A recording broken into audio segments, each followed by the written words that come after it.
Hello everyone, this is Silk. We're doing a kind of an update and quick correction video on Japan 10.5.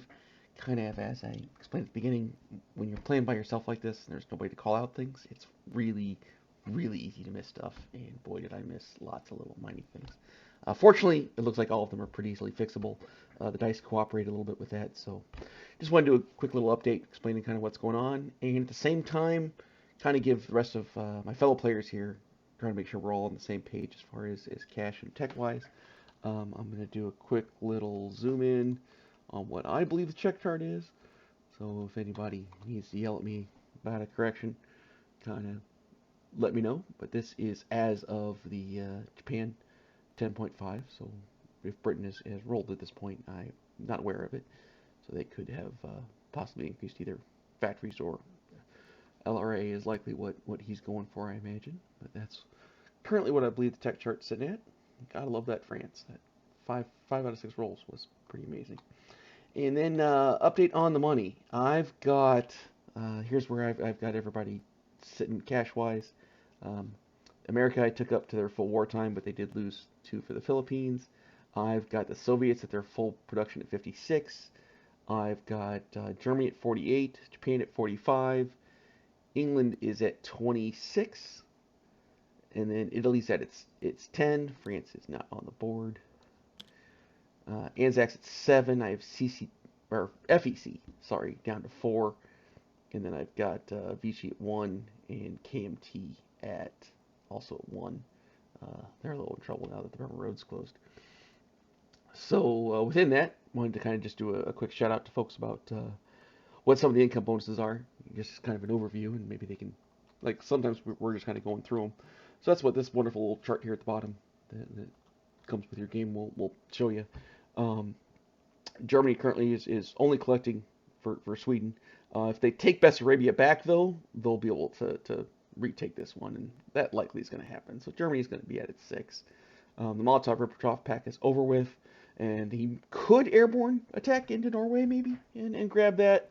And then these are Transcaucasia, Iraq, and Iran are all for Germany, but I don't think Germany's going to be collecting those anytime soon.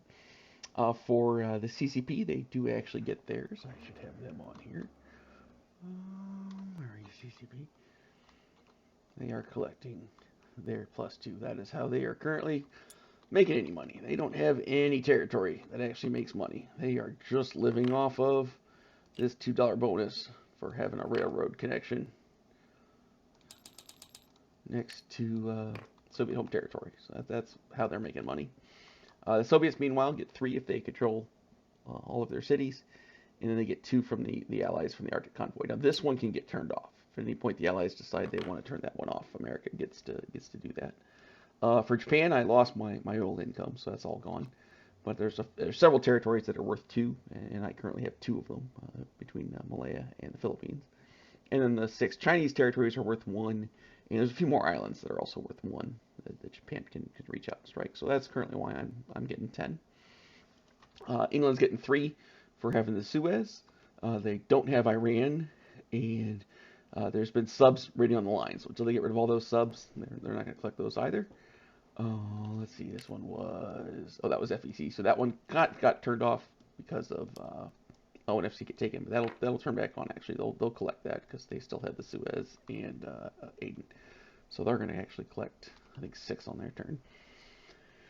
This one is Anzac, which got turned off when I moved a ship into the war zone, so he won't be able to collect that one there. French don't get to collect any because they're not around. Italy isn't at war, so they don't get to have these. They need to have Gibraltar or the Suez or be at war and not have enemy warships in their zone. This is the Burma Road, so they got turned off when I took Burma, and I need one for little U.S. They are now at war, and they get +12, basically just for existing. It's more or less the home country of the United States. As long as they keep that intact, they get $12, and that's a pretty easy one to collect. So for our corrections, again, just had all sorts of just minor little tidbits here and there. So when Japan did go to war with the United States, this carrier gets moved here in the production spot, and these 2 light carriers come into stage 2. So this actually would have gotten placed at the end of my turn. So I'm going to go ahead and place that light carrier in port in C zone B15 there. And then when I took once I took Burma and Malaya, I actually completed an objective here called Asia for Asians. So I get a airfield and a minor factory that I get to place in Siam. So we're going to go ahead and go and do that. Get that onto the board. That's going to certainly make it a little bit easier. And I knew the airfield was going to make it there. I just kind of forgot to even put the darn thing. That has been part of my scheme here, was to be able to build out of Siam and cause some trouble for the FEC here. So that's where those two go. Meanwhile, when the Philippines fell, there was two ships that were sitting in the port here. And there's a rule that when ships are in port and you take the territory, they might get scuttled and they may actually flip to the owners and get stolen. You get 10 plus on a D12, so we rolled once for the destroyer and once for the transport, and I think it was double 12. So the Japanese stole both of those boats, and that is absolutely going to help me a ton. Like, it just makes my logistics much easier for this turn. So that was something I simply was not banking on as actually happening as far as my plan, but since they did flip over to me, it is a great day. We're absolutely going to cause some havoc with those next turn. That said, I did make an illegal rail move. Where are you? Yeah, so this medium armor that had been sitting up in Rihi, I had railed down to Kwangtung. And at the same time, there had been an infantry that was sitting over here that I had railed over to Tokyo. And I just want to have enough guys sitting in Tokyo that to kind of ward off this fleet coming at me.